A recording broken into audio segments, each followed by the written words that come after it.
I'm going to explain flipping your lid method of emotional regulation that even your preschoolers can understand. This is a sneak peek to my course, Defiant to Compliant. It is designed to empower mothers who feel overwhelmed that their children don't follow instructions. You will discover the secrets to being in control, heard and respected, so that you can focus on the tarbiyah, on the upbringing of your children, instead of constantly worrying about behavioral challenges. This is a paid course, and the link for the waiting list is given below. Here it goes. This is called the hand model of the brain. It is created by Dr. Daniel Siegel. In the most simplified and basic form, you're going to tell them that your brain is like this fist, as shown in the picture. When you're demonstrating, you're going to put your thumb inside your fist. Your fingers are going to curl on top of your thumb in a way that your thumb is hidden, like is shown in the picture. And then you're going to tell them this thumb on the inside is the emotional brain, and then your fingers on top are the thinking brain. And in the normal state, your thinking brain and your emotional brain are connected. So they work together.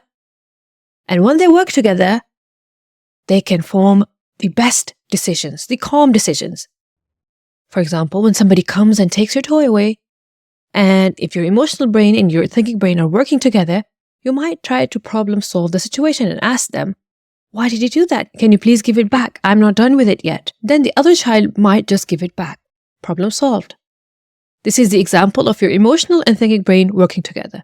Now what happens is sometimes, for example, if the other child doesn't give it back to you, then you start getting angry. "Give it back! Give it back right now!" And then you feel such big feelings. You jump on the child, you hit him, and you get the toy away from him. So now, at that point, your emotional brain and your thinking brain are no longer working together. And as a mother, you're going to demonstrate that by opening your fingers, like shown in the next picture. You're going to open it with force and you say, you feel such big feelings in your emotional brain that your thinking brain goes away.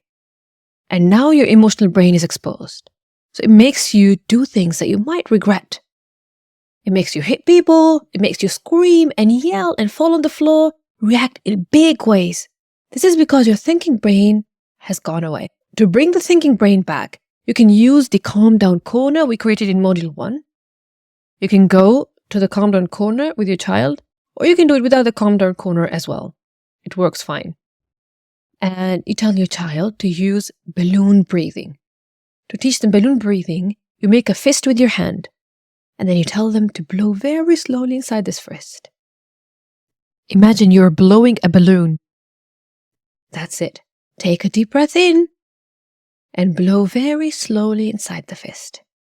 Do it about 5 times or 10 times. Also, you can teach them airplane breathing. You can look that up on the internet. Now, these are the ways to teach children how to breathe to calm down. Once you've explained this fist method to them, the next time you see them having big emotions, having meltdowns, having tantrums, you open your hand with force and say, "Oh, look, your big emotions made your thinking brain go away. Your feeling brain is in charge right now. This is why you're acting this way. Should I come help you calm down? Let's go to the calm down corner and bring your thinking brain back. And then we will be able to find the best solutions to solve this problem." And then you might take them to the calm down corner, and initially you help them. And if you do it enough times, inshallah, they will learn to do it on their own.